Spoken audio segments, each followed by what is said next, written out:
Hi everyone, welcome to VRC with Gaurav.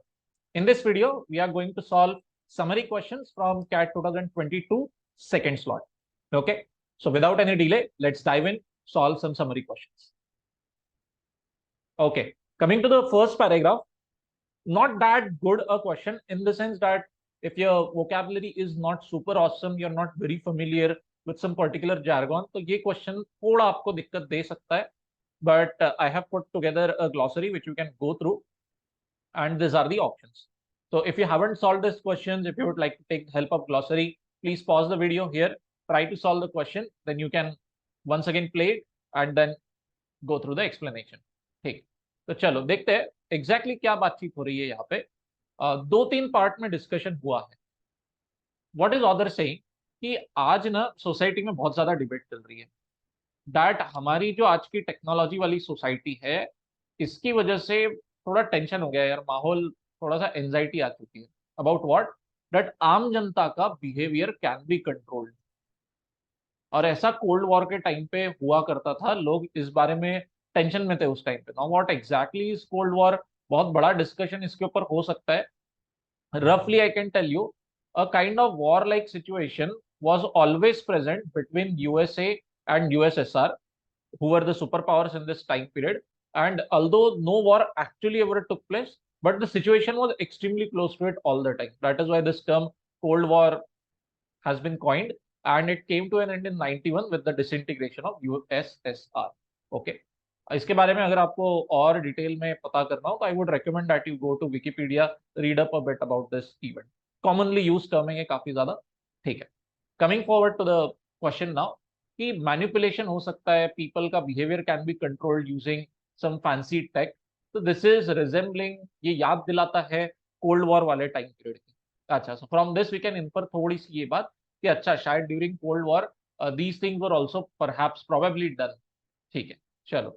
Moving ahead, there is a specific book that the author has picked up and an author जिसका opinion author is discussing. There is somebody called as Mr. Han.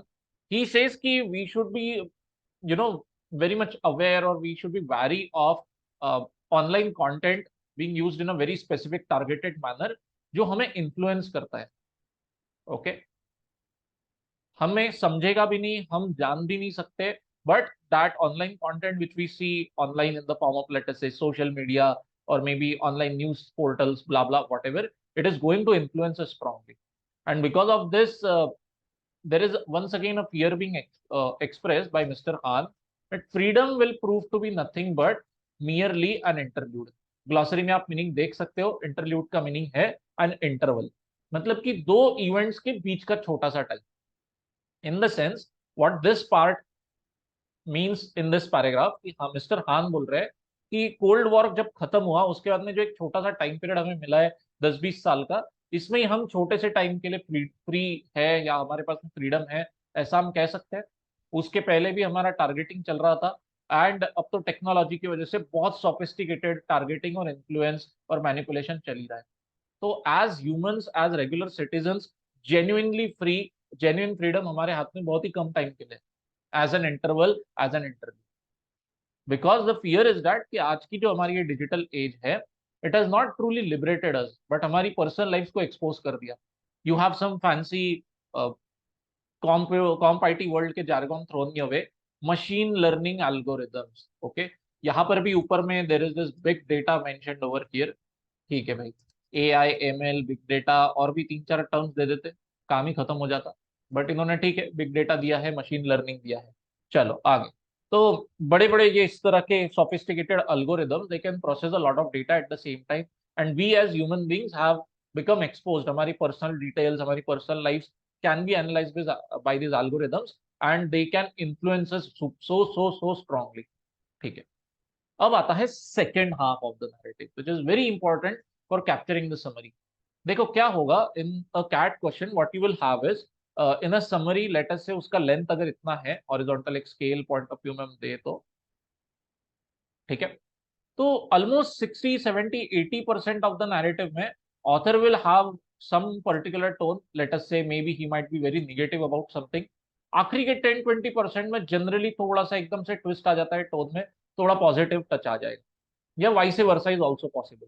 that 70-80% of the time something positive will be narrated, and then suddenly author will be नहीं यार मुझे ना life में tension हो रहा है किसी चीज का.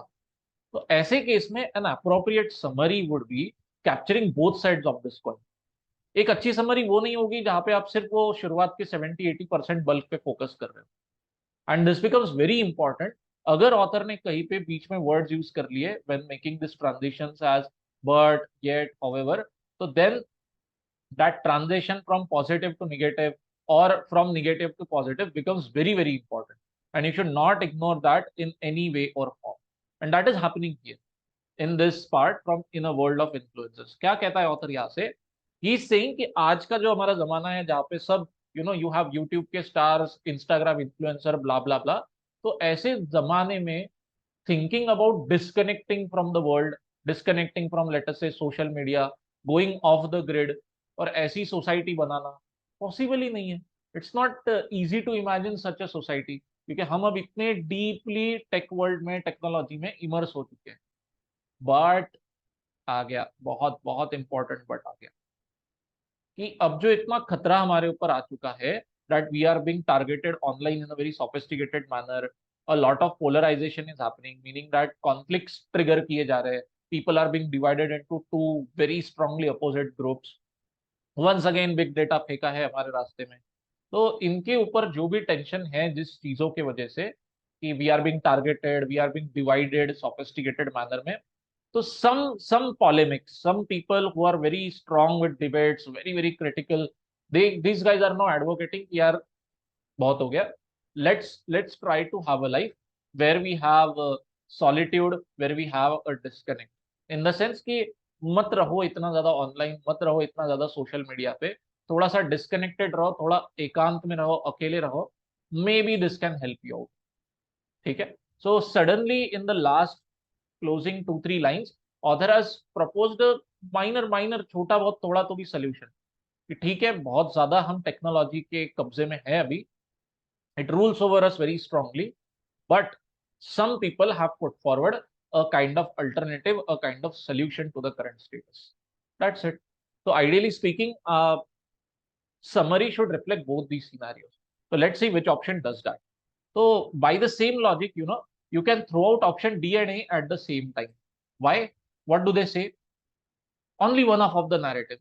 Digital technology is enslaving us by collecting personal info, influencing our online behavior.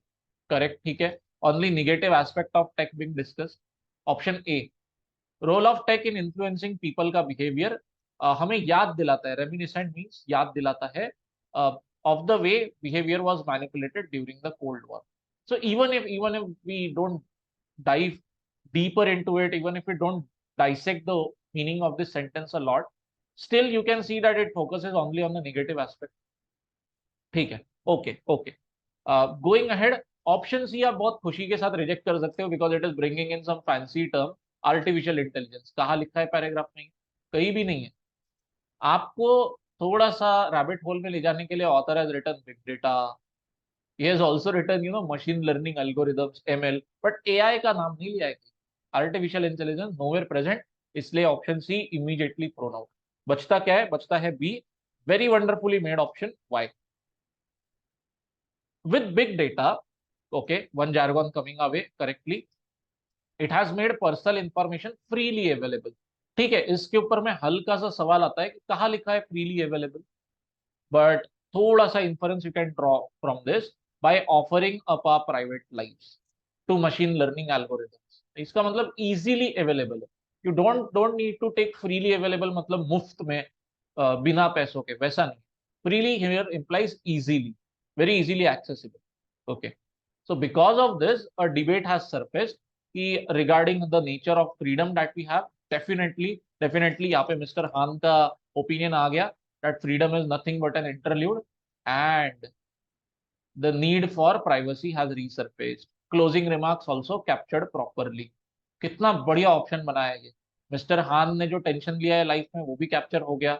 And के क्लोजिंग रिमार्क्स जो है उन पोलेमिक लोगों के कि नहीं यार थोड़ा सा डिस्कनेक्ट जरूरी है, वो भी कैप्चर हो गया. Everything properly captured. Amazing amazing option. No wonder it becomes the answer. ठीक है. I hope that this is clear to you. If any doubts, please drop them in the comment section. More than glad to help you. Let's go. All right. Second question here. देखो कुछ question ऐसे होते हैं ना, जैसे पिछला वाला था, पढ़ने के बाद में you can break down the paragraph into 2-3 sections. यहाँ पे ये बोला है, वहां वो बोला है. Apply a bit of logic and then eliminate the options, come to the right answer. मजा आता है ऐसे क्वेश्चन करने. And then there are questions like this. इतना लेम, इतना बोर. मतलब क्यों लिखा भाई ये पैराग्राफ? पढ़ने के बाद में ऐसा लगता है कुछ कुछ खास बात बोली नहीं है. सिर्फ एक नैरेटिव है दैट पब्लिक जनता थिंक्स कि भैया जो आर्ट वर्क्स है ना, फेमस फेमस, खास करके जो हम म्यूजियम्स में देखते हैं, ये परमानेंट है, ये इटर्निटी तक टिके रहेंगे, ऐसे ही थे ऐसे ही रहेंगे. But no, many are objects of decay. कितने भी बड़े इंसान ने क्यों ना बनाया हो, कितनी भी ऑसम पेंटिंग क्यों ना हो, with time it will DK.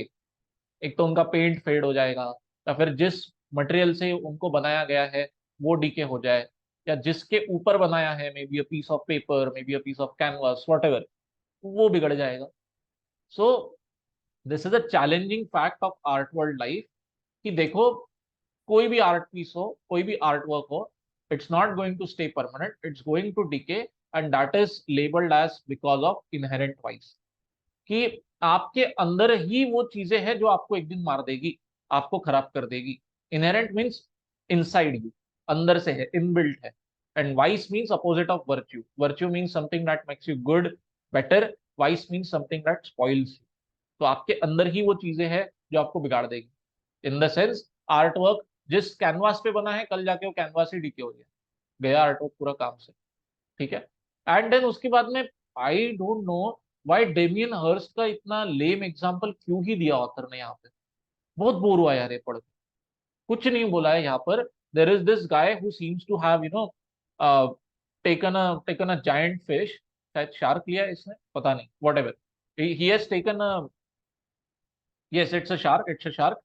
He has taken a very big giant shark, dead है of course, and trying to preserve its dead body using some kind of chemicals and वो सब in a huge aquarium, in a huge water tank.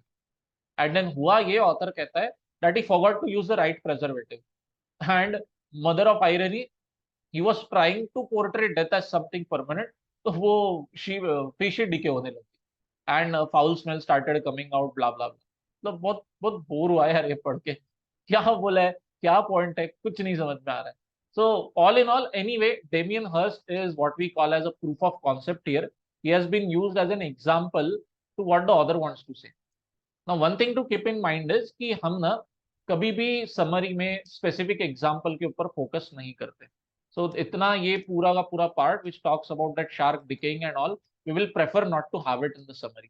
We go only with the concept, we go only with the main opinion which is written over here in the first 2-3 sentences. कि हाँ जी, आपका कोई भी art work हो, समय के साथ बिगड़ नहीं है. पब्लिक सोचती है कि it is going to stay permanent, but it is not that way. ठीक है. And very very easy, very simple, very straightforward. From that you can go head and select option B. सब कुछ तो capture कर लिया इसने. Art work may not last forever, correct. They may deteriorate with time, बहुत बढ़िया. And the challenges कि उनका जो डी जनरेशन है उसको स्लो डाउन करो, करेक्ट. हो गया काम, और क्या चाहिए आप? Nothing more, nothing less. बाकी ऑप्शंस क्यों नहीं हो सकते आंसर, एक बार देख लेते हैं. Option C, museums are left with moral responsibility. बाप रे, कितना heavy word. What is it doing here? Where is it mention कि म्यूजियम्स का मॉरल रिस्पॉन्सिबिलिटी है ऑफ प्रिजर्विंग आर्ट वर्क्स? चलो पकड़ के भी चले, आगे देखते हैं. Because artist can not preserve art work beyond their life. इतना ज्यादा हो गया कि कुछ ज्यादा ही हद नहीं हो गई? Where is it mention that artist is going to preserve art work जब तक जिंदा है? फिर बेचारा मर गया तो कौन प्रिजर्व करेगा उसके आर्ट को? तो इसलिए म्यूजियम को करना चाहिए. कितना random discussion. Nowhere is this touched upon in the paragraph. A, role of museums, it has evolve, मतलब बदल चुका है समय के साथ, to ensure that artworks are preserved forever in addition to guarding and displaying them. Exact उल्टी बात कही है ऑथर ने. That no matter how strongly you try to preserve something forever, it's going to decay, it's going to get out of proper existence. So option A, very very tangential, even going opposite to what is being implied in the paragraph. ठीक है. By the way sorry, one thing I forgot to touch upon, इस venerable को ना confuse नहीं करना, this a very good word, very very positive. Venerable, इसको पढ़ते वक्त आप शायद जल्दी जल्दी में शायद कंफ्यूज कर जाओ वल्नरेबल से, ठीक है। Please remember this two are very very opposite terms. Vulnerable is something, क्या कहेंगे ना, निगेटिव टाइप वर्ड है। Venerable is very very very positive, it means immensely respected. सिर्फ बेसिक रिस्पेक्टेड भी नहीं, इमेंसली रिस्पेक्टेड, एकदम हम कहते हैं ना हिंदी में एकदम माननीय, समथिंग लाइक दैट। ओके, तो चलो coming back to option D, museums have to guard timeless art treasures from intrinsic defects such as paint deterioration, polish and canvas. देखो, समरी में ना हम ऐसे स्पेसिफिक डिटेल्स, वर्डिंग, एग्जांपल्स पे नहीं जाते। It takes up a precious space, takes up precious words, you are not suppose to put in trivial excessive details like this in a summary or even a main idea question. Secondly, there is a misplaced adjective here, a misnomer of sort, कि museums को timeless art treasures को guard करना है। No, पहला sentence ध्यान से देखो, that there is a common idea कि हमारे कुछ आर्ट ट्रेजर्स टाइमलेस होते हैं, बट ऑथर सेज ऐसा नहीं है, they are not timeless, people think that they are timeless, ठीक है। So this is very wrongly placed. Museums have to guard art treasures from decay, from inherent vice, ऐसा कुछ option अगर होता तो फिर हम उसे सिलेक्ट कर सकते, but unfortunately it is not. चलो बाय बाय, ठीक है। बहुत बोर, बहुत लेम था यार ये क्वेश्चन, टू बी ऑनेस्ट। मैं बहुत ना इमोशनल तरीके से क्वेश्चंस को एनालाइज करता हूँ, this bored me the hell out, ठीक है। Anyway, let's go to the third one. Interesting question, बहुत जनता फेल हुई है यहाँ पर। I had this question in my class, a lot of people got trapped in the wrong option, amazingly well made question and option, बहुत बढ़िया है। देखो क्या बोला है, सिंपल है, बहुत सिंपल है narrative, that some kind of digging, some kind of excavation discoveries have been made, what, कि भैया देखो earliest cities, pardon my spelling, yes, earliest cities है, बट कैसी, सारी की सारी नहीं, सम, सेवरल, सम, मेनी पकड़ के चलो, ठीक है। क्या है उनके अंदर में, they seem to be very egalitarian. अब इगैलिटेरियन का नाम मीनिंग क्या होता है, इसको बहुत आसान भाषा में, in easy to understand, easy to remember concept, equality सोच लिया करो, ठीक है। Egalitarian means something which ensures equity for all people, meaning that कि अगर आप बहुत रिच खानदान में पैदा हुए हो and there is somebody who has been born in a very poor system, very poor family, so that poor person will be provided with opportunities so that you, both of you guys, can arrive at a kind of similar stage in life. That is called as an egalitarian aspect, थोड़ा सा, ठीक है। Equality, pursuing equality of status, fame, opportunity, whatever, ठीक है। तो बहुत सारी ऐसी cities, they seem to be बहुत ज्यादा फोकस्ड ऑन इक्वालिटी। अच्छा ठीक है, अब उनमें क्या, तो उसके अंदर अब क्लासिफिकेशन है, बहुत फाइनली यहाँ पर पढ़ना पड़ता है, तभी जाके आपका सही आंसर निकलेगा। In some regions, okay, in some region, in some cities, क्या मिला है कि बहुत सालों तक, for centuries, there was no indication of temples and palaces, और बहुत टाइम तक वो सिटी के पॉपुलेशन ने खुद को रूल किया है। टेम्पल्स पैलेसेस इमर्ज लेटर, मतलब कि टेम्पल एंड पैलेसेस का यहाँ पर सिग्निफिकेंस क्या है, रूलिंग क्लास बेसिकली। पैलेस बोला तो वहां पे राजा रहता है आपका, टेम्पल मतलब the religious head lives there, तो all of these have power in their hands, right. so as soon as you get power structures like temple and palace coming in, what you get is कि भैया एक ruling class है और एक आम जनता है। Palace में रूलिंग क्लास रहेगी, राजा रानी के खास एडमिनिस्ट्रेटर्स, और टेम्पल में you will have people having religious power in their hands. मतलब प्योर इगैलिटेरियन नहीं बची अब सोसाइटी, अब एक डिस्टिंक्शन आ गया है, there is a ruling class, there is common public, ऐसा। So what the second sentence says is that in some cities ruling class arrived late, late in the sense कि बहुत बाद में इमर्ज हुई, लेकिन हुई। Before that those cities, those populations governed themselves really well, एकदम अच्छे से, नो प्रॉब्लम एट ऑल। अच्छा, ठीक है, okay. Arrive late. Coming to the sentence after that, in other places, okay, मतलब कि इन सम अदर सिटीज। ठीक है, क्या बात है कि temples and palaces never emerge at all. Wow, no, no evidence of class administrators, no evidence of ruling class और any kind of ruling stratum, मतलब कि नो रूलिंग क्लास एवर।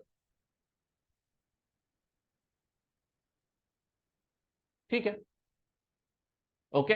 सो ये दो ही पीस ऑफ इंफॉर्मेशन हमारे पास में आए हैं पहले दो सेंटेंस से, कि बहुत पुराने सिटीज के अंदर थोड़ा सा रिसर्च किया, तो they seem to be built on a lot of equality वाले लाइंस, इन द सेंस कि कुछ सिटीज में सदियों तक के there was no ruling class, but that ruling class emerge later, मतलब for a lot of time they were very egalitarian societies, very equality focused, and there were some other specific places जहाँ पे था ही नहीं, ruling class ही नहीं था, मतलब दो societies were very very egalitarian. ठीक है, but always keep in mind कि ये सबका सब is applicable to some earliest cities. Okay, मतलब कि if let us say there are 100 earliest cities in the world, तो maybe this holds true for what, let's say 40, 50, 60, whatever, we don't know the sure short amount कितना है, पकड़ के चल सकते हैं। So what about the remaining cities? क्या उनके अंदर इगैलिटेरियन था, या फिर वहां पर रूलिंग क्लास की वजह से बंटवारा, डिस्टिंक्शन था सोसाइटी में? Can't say anything, we have very limited information about egalitarian setup in some specific places, that's it. So यहाँ पर इस क्वेश्चन में time and again I keep on emphasizing a concept of VRC जो आपने follow करना चाहिए। Always handle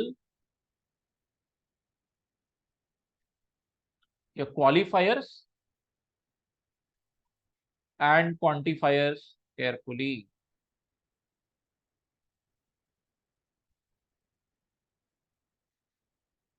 Okay, quantifiers in the sense some, many, most, much, majority, majorly, इस तरह के वर्ड्स। ठीक है, तो यहां पर what do we have, we only have some, कि कुछ सिटीज में ऐसा ऐसा मिला है भाई, बस खत्म। सारी एंशियंट सिटीज के बारे में आप बात नहीं कर सकते, ये बात ध्यान में रखना। तो वही चीज को अब अप्लाई करते हैं, let's go through the options in reverse chronology.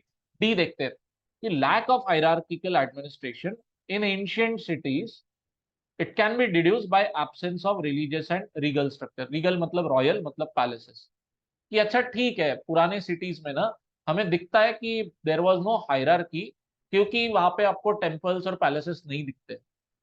अच्छा, ओके, मेजर प्रॉब्लम, बिंगो, टिंग Tong, ancient cities, some ancient cities, the moment you get rid of that some ancient cities na, it implies की सारी पुरानी, threat of generalization hanging on your head, sorry, not allowed. Okay, by the way, touching on the second half of the paragraph which I forgot to do that, very sorry, author ने इस evidence जो है ऊपर कि कुछ cities में ना temple मिला है, ना रूलिंग क्लास मिला है, blah blah, so what do we infer from that? तो क्लोजिंग रिमार्क ऑथर के ये है कि this should serve as an inspiration to us today, कि अगर आपको सोसाइटी में इक्वालिटी चाहिए, तो जरूरी नहीं that there should be a ruling class. बिना कोई रूलर्स के, बिना कोई एडमिनिस्ट्रेटर के भी इगैलिटेरियन, इक्वल आपकी सोसाइटी हो सकती है। ओके, तो बार बार ना पैराग्राफ में there is this word popping up, egalitarian, egalitarian. उसका जो अपोजिट है, it is called as inequality, ये भी आ गया यहाँ पर। तो in a way we can say that कि हमारी मूवी का हीरो यहाँ पर मिस्टर इगैलिटेरियन है। तो कहीं ना कहीं आप अगर उसका टीजर ट्रेलर दे रहे हो समरी के रूप में, तो वो वर्ड तो होना तो चाहिए वहां पर। ठीक है, अगर वो वर्ड ही नहीं है, तो कहीं ना कहीं आपको नहीं लगता गड़बड़ हो गई उस ऑप्शन में? तो एक्चुअली दैट गड़बड़ has happened in option D. कहीं पे इगैलिटेरियन वर्ड ही नहीं, इक्वालिटी, इनइक्वालिटी, ब्ला ब्ला ब्ला समथिंग, कुछ तो बोलना चाहिए था उसने, कुछ भी नहीं बोला, इसलिए you can throw it out. Same thing happening in option B also. contrary to a assumption that urban settlements always involved hierarchical setup. मतलब कि हमने मन में मान के चला था कि अगर सिटी है तो एक रूलिंग क्लास तो रहेगा ही रहेगा बॉस। अच्छा, तो it is contrary to this assumption what, कि ancient cities were not organized this way. बहुत अट्रैक्टिव ऑप्शन ही है, बहुत सारी जनता इस ऑप्शन के पास में गई, बट इसमें देखो दो बहुत बड़ी गलतियां हो गई। एक तो कहीं तो इक्वालिटी इगैलिटेरियन का दूर दूर तक मेंशन नहीं, दूसरा हॉरिबल जनरलाइजेशन था। इट इज इम्प्लाइंग कि नहीं सारी एंशियंट सिटीज ना ऐसी ऑर्गेनाइज थी नहीं भाई। ओके, आप मन में पकड़ के चल रहे हो कि all cities had political setup, option be saying नहीं था ही नहीं। अरे ऐसा नहीं है ब्रो, कुछ सिटीज में नहीं था, कुछ सिटीज में आया, बाद में आया। And what about other remaining cities, can't say any. तो this is way too deterministic, not taking due care of the quantifier, इस वजह से 5-5। अब आते हैं थर्ड ऑप्शन पे, emergence of a class of administrator ruling class. ठीक है, इसको शॉर्ट में पढ़ेंगे, emergence of a ruling class. उसने क्या किया, बदल दिया यार हमारे इगैलिटेरियन अर्बन लाइफ। मतलब ऑप्शन सी इज इंप्लाइंग कि हमारी अर्बन लाइफ बहुत ज्यादा इक्वालिटी से चल रही थी, फिर एक रूलिंग क्लास इमर्ज हुआ और उनकी वजह से अब इगैलिटेरियन नहीं बचा, अब हमारे हाथ में आ गई है हायरार्की। हायरार्की मतलब you know levels layering in a society, ruling class at top, then you have maybe some बीच के लोग, then you have middle class, आम जनता, common public, and maybe in old society you could see slaves जिनको basic human rights भी नहीं थे। तो ऐसे layering को हम कहते हैं हायरार्की। तो ऑप्शन सी बोलता है कि हमारे अर्बन एरियाज में बहुत टाइम तक बढ़िया इक्वालिटी चल रही थी, बट फिर पॉलिटिकल रूलिंग क्लास आ गया जिसके वजह से हायरार्की आ गई यार। Okay, don't you think that this is reflective only and only of this situation one? What about situation two जहां पे रूलिंग क्लास आया ही नहीं?